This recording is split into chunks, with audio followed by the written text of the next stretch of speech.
আজ mother's day. আর এই mother's ডেতে আমি আমার মায়ের উদ্দেশ্যে কিছু কথা বলতে চাই, যেগুলো একান্তভাবেই আমার ব্যক্তিগত অনুভূতি। প্রথমেই বলি, মা, তোমাকে ভীষণ ভালোবাসি। মুখ ফুটে হয়তো আজ পর্যন্ত কখনো তোমাকে বলিনি, কিন্তু আমি জানি তুমি সব বোঝো।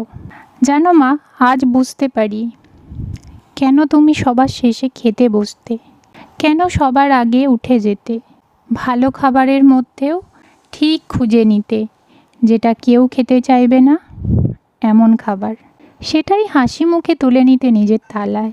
ভাতের হাঁড়ির নিচে দলা পাকানো ভাতগুলো কেন তোমার এত প্রিয় ছিল? আমি নিজেও যে আজ এক মা, তাই সকল প্রশ্নের উত্তর আজ নিজেই পেয়ে যাই অনায়াসে। আজও মনে পড়ে, জানো মা, যখন তুমি কাজ থেকে কোনো রকমে একটু সময় বার করে হাতে চায়ের কাপটা নিয়ে সবে চুমুক দিতে যাবে, আর বাবা বলতো, এই দেখো কে এসেছে, এক কাপ চা দাও তো। তখন দেখেছি তোমায় নিজের হাসি মুখে নিজের চায়ের কাপটা সুন্দর পরিপাটি করে সাজিয়ে তার দিকে বাড়িয়ে দিতে। তারপর আমাদের 3 বোন আর বাবার খাওয়া হয়ে যাওয়ার পর তুমি এবার ভাবছো সবে খেতে বসবে। ঠিক তখনই বাড়িতে হঠাৎ কোনো আত্মীয়ের আগমন হলো। তখন দেখেছি নিজের খাবার হাসি মুখে তার মুখে তুলে দিতে। তোমার এই স্যাক্রিফাইস দেখে আমরা 3 বোন বড় হয়েছি। তোমার এই শিক্ষায় আমাদের শিক্ষিত করেছো তুমি।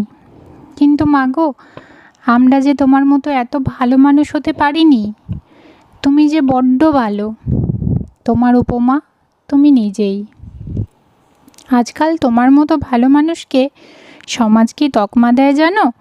বোকা, দুর্বল, গাইয়া।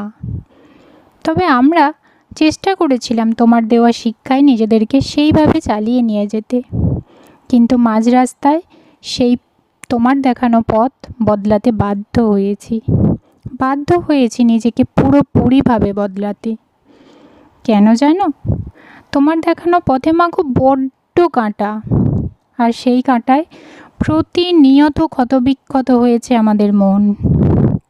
সেই ক্ষতবিক্ষত মন কেউ কখনো দেখতে পায়ও নি, অবশ্য দেখলেও না দেখার ভান করে থেকেছে।